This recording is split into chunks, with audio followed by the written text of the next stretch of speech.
प्रिय छात्र बंधुओं, आप सबों का हमारे प्रिय channel Jaikant sir GK and GS में हार्दिक अभिनंदन है। साथ ही मकर संक्रांति के शुभ अवसर पर आप सभी छात्र बंधुओं को बहुत ढेर सारी बधाइयाँ। प्यारे बंधुओं, आज मैं भाग 12 में इतिहास के विशेष अंक को रखने जा रहा हूं और उस अंक को आपके सामने रखने से पहले इसकी शुरुआत रहीम जी के एक दोहे से करना चाहूंगा। रहीम जी कहते हैं, तरुवर फल नहीं खात हैं, शरवर पियत न पान, कहे रहीम पर काजित, संपत्ति संचित सुजान। अर्थात प्रिय बंधुओं, वृक्ष अपने फल को स्वयं नहीं खाता, सरोवर यानी तालाब अपने जल को स्वयं नहीं पीता।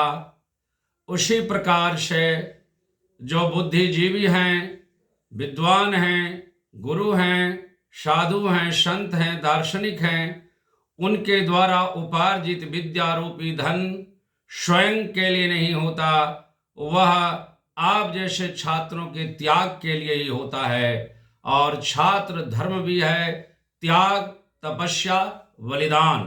तो आप अपने कार्य में लगे रहें और आप सभी बच्चों के द्वारा जो समय समय पर प्रतिक्रिया दिए जाते हैं, कमेंट दिए जाते हैं, उसके लिए भी आप सबों को बहुत बहुत साधुवाद। मैं प्रसन्न हूं, आप भी प्रसन्न रहिए।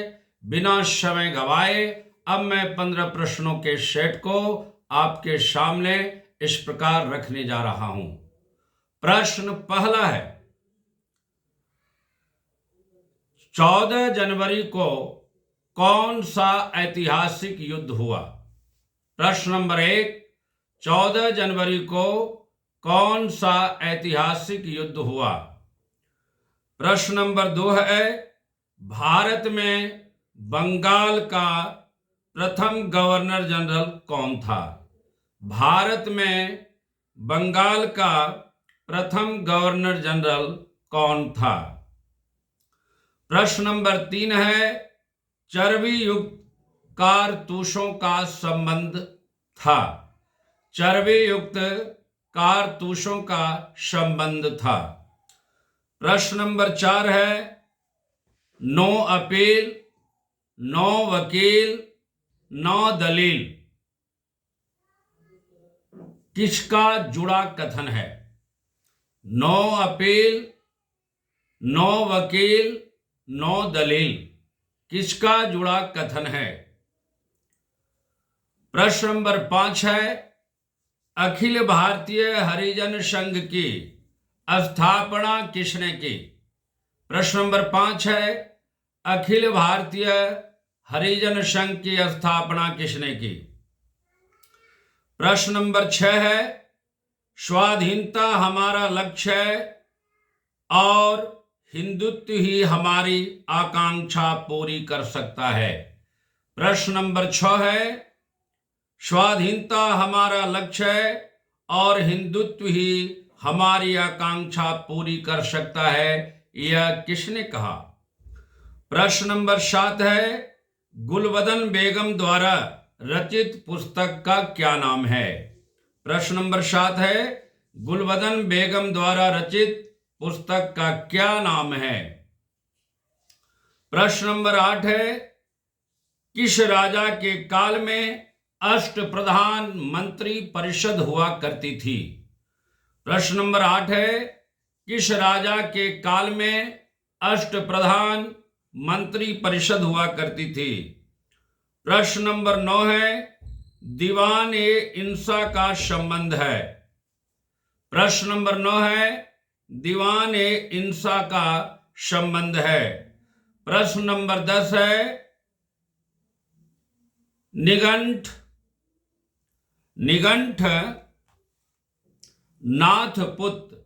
निगंठनाथ पुत्र किसे कहा गया है?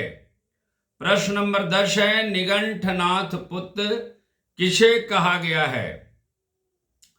प्रश्न नंबर 11 है अशोक के काल में आयोजित तृतीय बौद्ध संगति की अध्यक्षता किस बौद्ध विद्वान ने किया? प्रश्न नंबर 11 है अशोक के काल में आयोजित तृतीय बौद्ध संगीत की अध्यक्षता किस बौद्ध विद्वान ने किया? प्रश्न नंबर 12 है पुनर्जागरण के अग्रदूत कौन थे? प्रश्न नंबर 12 है पुनर्जागरण के अग्रदूत कौन थे? प्रश्न नंबर 13 है अमेरिका स्वतंत्र राष्ट्र कब बना? प्रश्न नंबर 13 है अमेरिका स्वतंत्र राष्ट्र कब बना? प्रश्न नंबर 14 है बाइबिल का अनुवाद जर्मनी भाषा में किन्होंने किया?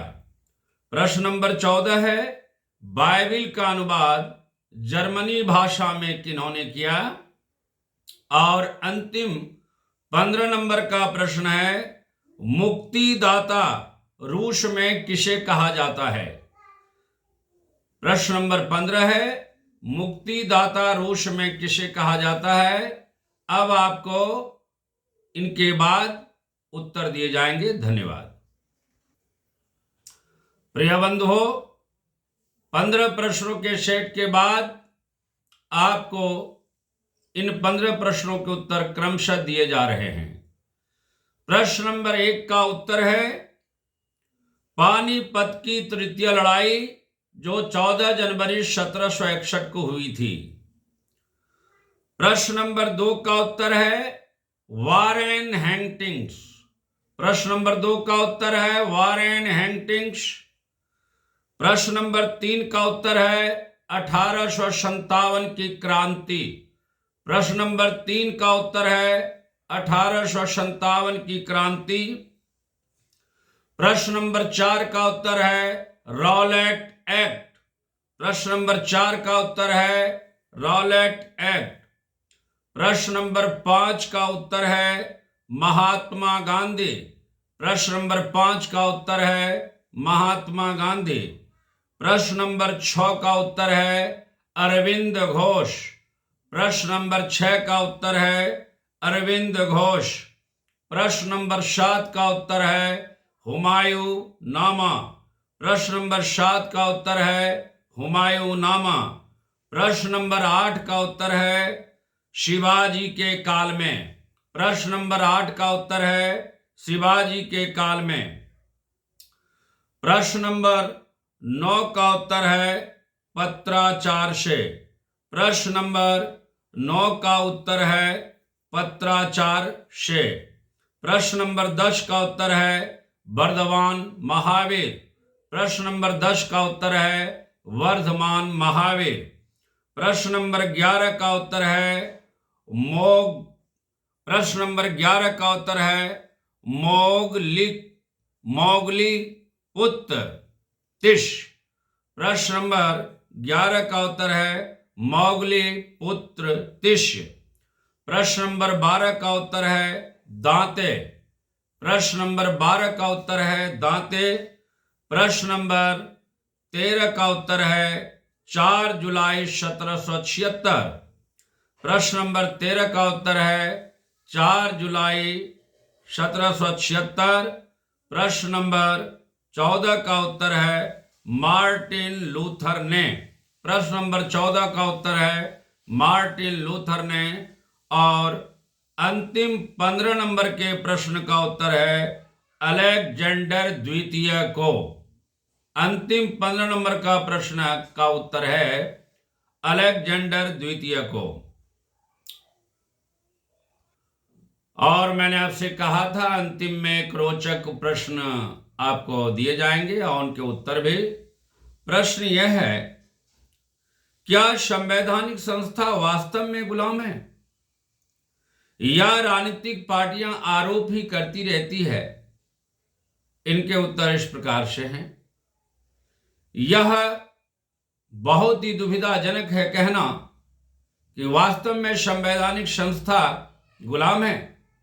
हमारे संविधान निर्माताओं ने सभी संवैधानिक संस्थाओं को अधिकार दिए हैं, लेकिन राजनीतिक पार्टियां जो आधुनिक काल में संचालित हो रही है, ये राजनीतिक पार्टियां जहां इनकी स्वार्थ पूर्ति नहीं होती, ये संवैधानिक संस्थाओं पर समय समय पर सत्ता और विपक्ष में रहते हुए आरोप लगाती रही है। इससे कोई भी पार्टियां निर्विवाद नहीं रही है। उदाहरणार्थ, आज ही 14 जनवरी 2025 को दिल्ली में प्रवेश वर्मा और केजरीवाल के बीच में जिस सीट पर विधानसभा का चुनाव की लड़ाई है, उसमें प्रवेश वर्मा के द्वारा चुनाव आयोग पर दोष लगाया गया, ये निष्पक्ष नहीं है।